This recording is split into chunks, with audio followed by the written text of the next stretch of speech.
রাজ্যের স্বাস্থ্য ক্ষেত্রে বিভিন্ন সময় ঘটে যায় বিভিন্ন ধরনের ঘটনা। কোনো কোনো সময় তো এমন কিছু ঘটনা ঘটে যায় যা রীতিমতো চাঞ্চল্য ফেলে দেয়, উঠে আসে সংবাদ শিরোনামে।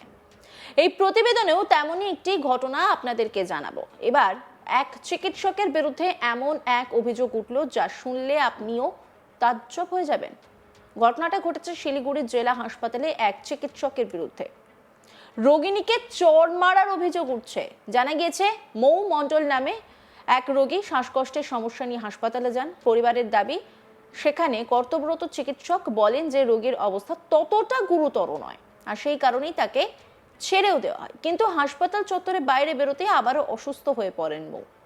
পরিবারের লোকেরা তৎক্ষণাৎ তাকে হাসপাতালে ফিরিয়ে নিয়ে যান। এরপর তাকে অবজারভেশন ওয়ার্ডে ভর্তি করা হয়। সেখানে চিকিৎসার সময় কর্তব্যরত চিকিৎসক মৌকে চড় মারেন বলে অভিযোগ পরিবারের। তাদের অভিযোগ, চিকিৎসার নামে রোগিণীর সঙ্গে অত্যন্ত অমানবিক আচরণ করা হয়েছে। এই ঘটনার পরে পরিবারের সদস্যরা ক্ষোভে ফেটে পড়েন এবং হাসপাতালে বিক্ষোভ দেখাতে শুরু করেন, যার জেরে উত্তপ্ত হয়ে ওঠে পরিস্থিতি। খবর পেয়ে ঘটনাস্থলে পৌঁছে পরিস্থিতি নিয়ন্ত্রণে আনে শিলিগুড়ি থানার পুলিশ। সুনিতা মণ্ডল রোগিণীর পরিবারের সদস্যা, তিনি কি বলছেন শুনবো। নিয়ে আসি, আমার যায় শ্বাসকষ্ট, তার ভিতরে ঢুকানো হইলো, আমাদের কাউকে ঢুকতে দেয় না ভিতরে। ডাক্তার একাই নিয়ে গেল, দুইটা সিস্টার ছিল। ওকে প্রথমে শোয়ানো হয়েছে, শোয়ানোর পর একটা থাপ্পড় মারছে গালের মধ্যে, জোরে থাপ্পড় মারার পরে ও উঠে বসে পড়ছে, বলে কি তুই কি নাটক করতে আসছিস, তুই কি নাটক করতে আসছিস, এইভাবে বলছে।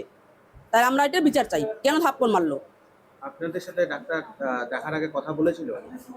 না, শুধু বেরোয় বললো, বেরোয় শুধু বললো যে বেন্টের সমস্যা আছে। আমরা তো বেন্টের সমস্যার জন্য নিয়ে আসি নাই, আমরা নিয়ে আসি শ্বাসকষ্টের জন্য।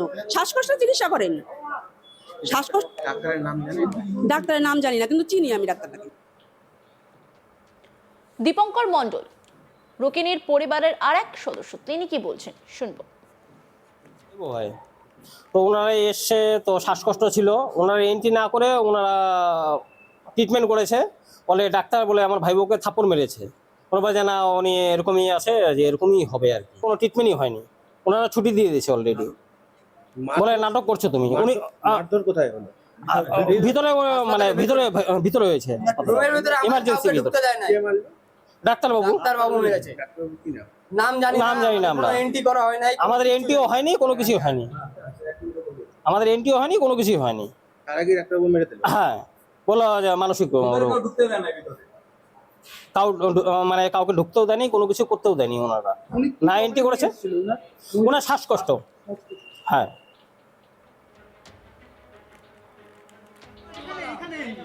এবার শুনে নেওয়া যাক যার বিরুদ্ধে চড় মারার অভিযোগ উঠেছে সেই চিকিৎসক, তিনি কি বলছেন। একটা পেশেন্ট এসছে, উনি অজ্ঞান, ওনার শ্বাসকষ্ট হচ্ছে, ওনার স্যাচুরেশন 99%, ওনার পালস রেট 89-90, ওনার শ্বাসকষ্ট হয়েছে। পেশেন্ট একটা সাইকোলজিক্যাল প্রবলেম নিয়ে এসছে। তো আমরা যখন সাইকোলজিক্যাল পেশেন্ট নিয়ে আসে তখন আমরা কিছু প্রেশার পয়েন্টে দিই যাতে উনি জাগতে পারেন। ওনাকে যেহেতু মহিলা, তার জন্য আমরা অবজারভেশন ওয়ার্ডে সিস্টারের আন্ডারে ওনাকে নিয়ে গিয়ে কিছু প্রেশার পয়েন্টে প্রেশার দিয়েছি। তারপরে উনি উঠেছেন, উঠে ওনাকে বললাম যে আপনার কি কষ্ট হচ্ছে। বলে না, আমার শ্বাসকষ্ট হচ্ছে। না, আপনার তো কোনো শ্বাসকষ্ট কোনো কিছু সিমটমস দেখছি না, আপনি জল খাবেন। জল খাইয়েছি, ওনাদের বাড়ির লোকের সামনেই আমরা জল খাইয়েছি। আমি জানি না, এনারা কিছুই জানবেন না এখন। জল খাইয়েছি, পেশেন্টকে বললাম যে আপনার কোনো কষ্ট হচ্ছে, আপনি উঠুন স্ট্রেচার থেকে।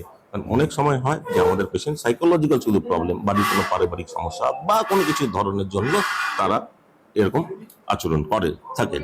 তারপরে ওনাকে উঠিয়ে স্ট্রেচারে তুলে আমি উঠে বসিয়েছি। উঠে বসিয়ে উনি বসেছেন, বসে জল খেয়েছেন।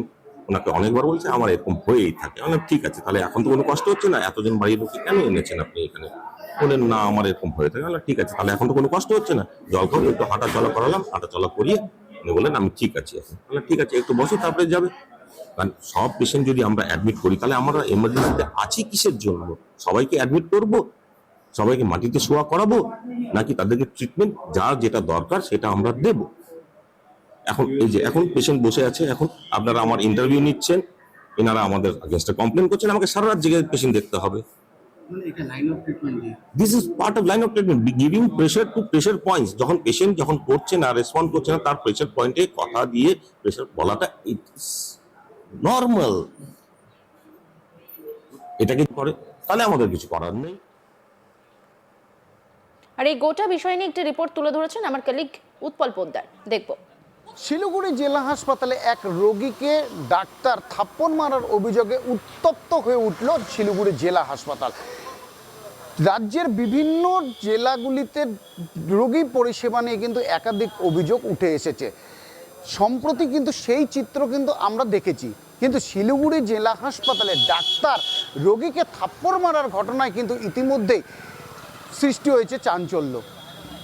জানা গিয়েছে যে শ্বাসকষ্ট নিয়ে সেই রোগী হাসপাতালে চিকিৎসা করাতে আসেন এবং সেই সময় তাকে কর্মরত চিকিৎসক থাপ্পড় মারে। আর সেই নিয়ে কিন্তু রোগীর পরিবার এবং রোগীর সঙ্গে যারা আত্মীয় ছিলেন তা নিয়ে তারা কিন্তু বিক্ষোভ দেখাতে থাকেন। তবে কি শ্বাসকষ্ট সহ তার একাধিক ভাবে তিনি মানসিকভাবে স্ট্রেস ছিলেন বলে কিন্তু জানিয়েছে কর্মরত ডাক্তার। তিনি কিন্তু জানান যে রোগী যখন হাসপাতালে নিয়ে আসা হয় সেই সময় তাকে প্রাথমিক চিকিৎসা করা হয় এবং তারপরে তিনি নানা রকমভাবে কিন্তু তার শ্বাসকষ্ট রয়েছে বলে ডাক্তারকে জানান, কিন্তু শ্বাসকষ্টের যে সিমটম তা কিন্তু রোগীর মধ্যে দেখা যায়নি বলে কিন্তু কর্মরত চিকিৎসক জানিয়েছেন। এর পাশাপাশি তাকে যত রকমভাবে সাহায্য করা দরকার, অর্থাৎ যে প্রাথমিক চিকিৎসা করা দরকার সেই চিকিৎসাও কিন্তু করিয়েছিলেন কর্মরত চিকিৎসক, কিন্তু তাকে কোনো রকমভাবে মারধর বা কোনো কিছু করা হয়নি বলে জানান ওই চিকিৎসক। তবে রোগীর পরিবারের অভিযোগ যে তাকে চিকিৎসা তো করা হয়নি, তাকে মারধর করা হয়েছে এবং তাকে থাপ্পড়ও মারা হয়েছে বলে অভিযোগ করেন সেই রোগীর পরিবার। পাশাপাশি কিন্তু সেই রোগীকে বিভিন্নভাবে মানসিকভাবে নির্যাতনেরও অভিযোগ উঠে এসেছে। তবে ডাক্তারের অভিযোগ, ডাক্তার কর্মরত চিকিৎসক যিনি ছিলেন তিনি কিন্তু জানান যে সে শ্বাসকষ্ট নিয়ে যখন হাসপাতালে আসে সেই সময় যে প্রাথমিক চিকিৎসা করা দরকার ছিল সেগুলোই তিনি কিন্তু করেছেন এবং তার পাশাপাশি তাকে সমস্ত রকম হাসপাতালের যে সুযোগ সুবিধা সেই সুযোগ সুবিধার মধ্যে থেকেই কিন্তু তিনি সেই চিকিৎসা পদ্ধতি করেছেন। তাকে স্বাভাবিক করার জন্য যতটুকু চিকিৎসার প্রয়োজন ছিল তিনি সেইটুকুই চিকিৎসা করেছেন বলে কিন্তু জানেন, কিন্তু রোগীর পরিবারের যে অভিযোগ সেই অভিযোগ কিন্তু তিনি অস্বীকার করেছেন সেই কর্মরত চিকিৎসক এবং তারপরেই কিন্তু এই বিষয়টি নিয়ে তারা সুপারের দ্বারস্থ হয়েছে বলে কিন্তু জানা গিয়েছে।